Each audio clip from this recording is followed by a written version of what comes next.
Exercice. Sur l'île de Madagascar, un scientifique mène une étude sur les tortues vertes. La tortue verte a pour nom scientifique Chelonia midas. L'animal pèse entre 80 et 130 kg. Elle est classée comme espèce en danger. Afin de surveiller la bonne santé des tortues, elles sont régulièrement pesées. Voici les données relevées par ce scientifique en mai 2021. Première question, calculer l'étendue de cette série statistique.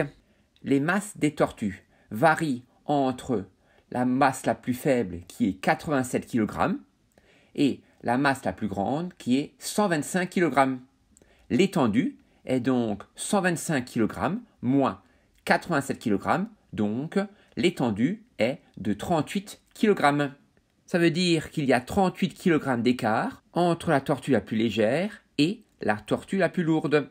Deuxième question, calculer la masse moyenne de ces 7 tortues. Il faudra arrondir le résultat à l'unité près. Je commence par faire le total de toutes les masses exprimées en kilogrammes. Je calcule donc 113 plus 96 plus 125 plus 87 plus 117 plus 104 plus 101 et je divise cette somme par le nombre de tortues, donc par 7. J'obtiens 743 sur 7 et en utilisant la calculatrice, j'obtiens une masse moyenne d'environ 106 kg, arrondi bien sûr au kilogramme près. Troisième question, calculer la médiane de cette série statistique. Commençons par classer les masses des tortues dans l'ordre croissant de leur masse exprimée en kilogrammes, c'est-à-dire de la tortue la plus légère à la tortue la plus lourde. 87, 96, 101, 104, 113, 117 et 125 kg. Ainsi, la médiane de cette série statistique est 104 kg, car le nombre 104 partage la série ordonnée en deux groupes de même effectif.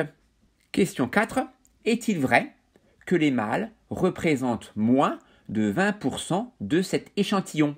Il faut bien sûr justifier la réponse. Il y a 2 mâles sur 7 tortues. Cela représente donc une proportion de 2/7. Il y a donc 2/7 de mâles dans cet échantillon. Pour exprimer cette proportion en pourcentage, il suffit de multiplier par 100. Donc la proportion des mâles dans cet échantillon en pourcentage est de 2/7 fois 100, donc d'environ 28,6% en arrondissant au dixième de pourcent près. Conclusion, il y a plus que 20% de mâles dans cet échantillon, car il y en a environ 28,6 arrondi au dixième de pourcent près. Autre méthode, comme 20% est égal à 0,2 ou 1/5, il faut comparer les fractions 2/7 et 1/5. Or, pour comparer deux fractions, il faut les transformer pour qu'elles aient le même dénominateur. Or, 2/7 est égal à 10/35 en multipliant le numérateur et le dénominateur par 5, et 1/5 est égal à 7/35 en multipliant le numérateur et le dénominateur par 7. Donc 2/7, c'est-à-dire 10/35, est supérieur à 1/5, donc à 7/35.